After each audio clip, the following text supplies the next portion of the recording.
Hello all and welcome to my own weird version of a best, mid and worst list.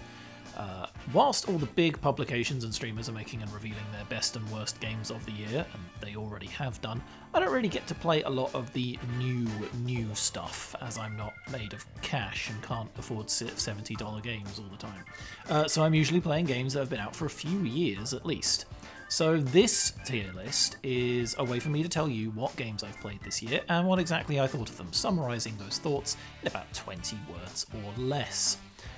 Some of these games may have been updated to fix problems I address on the list, but I'm basing these views largely on what you see on the channel. If I've completed a game off camera, I'll mention it on the screen.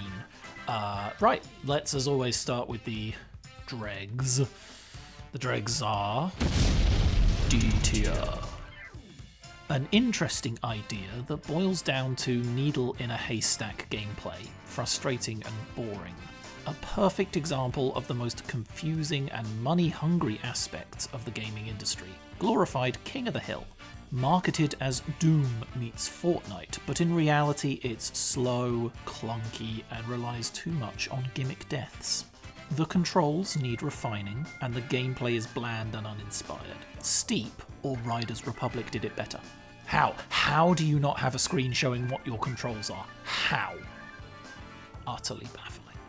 Realistic golf games don't really do it for me. Visually appealing, but mechanically rough. Did you see what I did there? It was a really bad golf pun. How did they mess up the movement this much? One of the few rage quits of the year. I have never been more confused at a game's menu screen than this one. The actual gameplay is dull too. I'm sure this does it for somebody, but that somebody isn't me. It is incredibly impressive just how many things this game manages to fuck up. Simply abysmal in every way.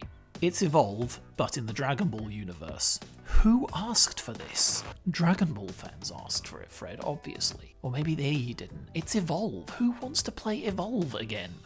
I want to love this game, but the performance issues are diabolically bad. Fix the frame rate. C tier. Seems to have improved a lot since launch, but hasn't done much to change the Fallout formula. I'll be honest, I expected it to be a D rank, but hey, there, what do you know? Metroidvania style thrills, but no real hook to keep me coming back. A very dense opening hour intrigued me, but somehow an anime vampires Souls-like didn't do it for me. How have Game Freak been allowed to get away with releasing such a poorly optimized game? Entertaining, but immensely flawed. The combat system is interesting and complex, but the main game doesn't allow it to be used to full potential. Incredibly versatile creation tools create limitless possibilities, but the art style always veers towards family-friendly games. The open world is a tad too big to effectively house the great ideas going on in this survival shooter. More interested in its varied death animations than making an engaging and scary story. Has some interesting ideas, but the gameplay and mission structure seem incredibly repetitive. Not as glitchy as I was expecting, but it's not exactly a polished game by any means. Whilst it looks incredible, it is a super simple game that's bogged down in boring mission design and dull expository dialogue. Oh god, I'm not looking forward to doing this next one. Smash, race, crash, break, build, smash, race, crash, break, build, smash, do all the things now! Okay, we're getting into the better dregs of it now. It's B tier. Glitches aside, this is an impressively solid remake or remaster of a GTA clone. With the correct controller configuration, it's a joy to play. Just watch out for never-ending soldiers. A wonderful spin on the Little Big Planet franchise, adorable platformer that's better with friends. Not that I have any friends, but we'll just scooch over that. Low stakes point and click visual novel that is far better than any April Fool's joke should ever be. Wobbly stealth mechanics detract from an otherwise brilliant narrative experience. It's bleak, heartwarming, and exciting in equal measure. The horror is inventive and entertaining, the story is completely insane, the open world sections can get in the bin. Stylish and brutal with a combat system that feels fluid and fast. The training glitch was a big problem though. More action horror than straight horror, but provides some genuine adrenaline rushes throughout. Ridiculously over-the-top macho action that's designed to be a loud and aggressive assault on the senses. A modern definition of easy to learn, hard to master. Doesn't have the insane edge that the old games did, but I see nothing wrong with this reboot. An interesting concept and an incredible art style are marred by a steep learning and difficulty curve. Those are probably the same thing, but I'm going to keep that script as it is anyway. Play it on easy and it becomes an Uncharted style adventure. Any harder and the combat is frustratingly inconsistent. Okay, the good games, the very good games now. A tier. 60 seconds at a time, this game won me over. Obtuse Zelda-style adventure with an abundance of charm. Feels like baby's first dungeon crawler at times, but it is incredibly accessible and addictive. An interesting spin on the park builder concept, helped by eccentric design choices and bizarre characters. A satisfying 2D Souls-like which I loved so much I platinumed it. Sometimes frustrating, often brilliant. For me, Nuzlocke rules are the best way to play Pokemon games.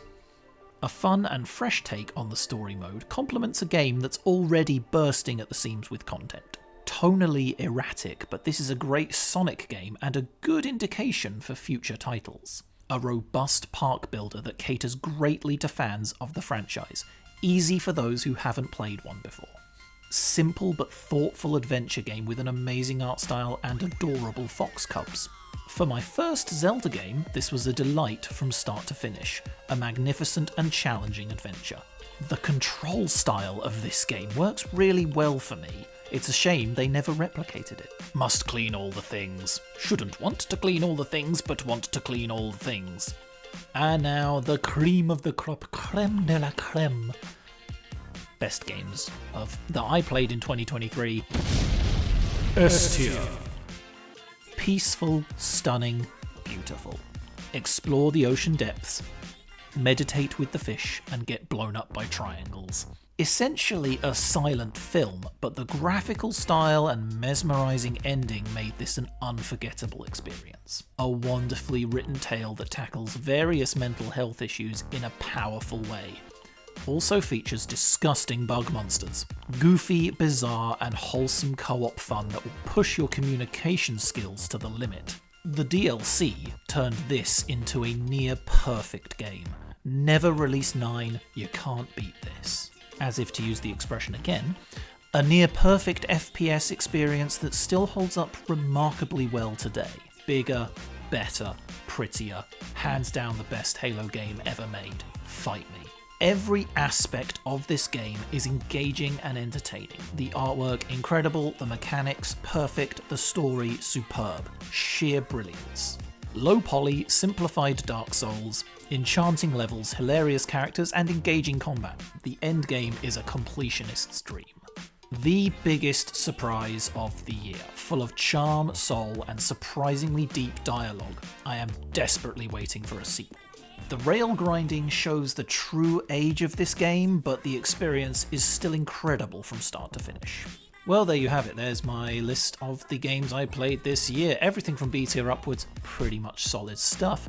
If you have any thoughts on where I've ranked certain games, please leave them in the comments below, or come into the chat on the next streams, which are Wednesdays and Thursdays at 5 PM GMT, and tell me your thoughts about what I've ranked these games. Go back and watch the tier list of all the other games I played on the channel, which I made at the end of last year. And yeah, I will see you in streams, and I will see you in the videos. Please like, subscribe, and comment on anything you want to, and I will see you all later. Thank you for watching. Have a good one. Bye-bye.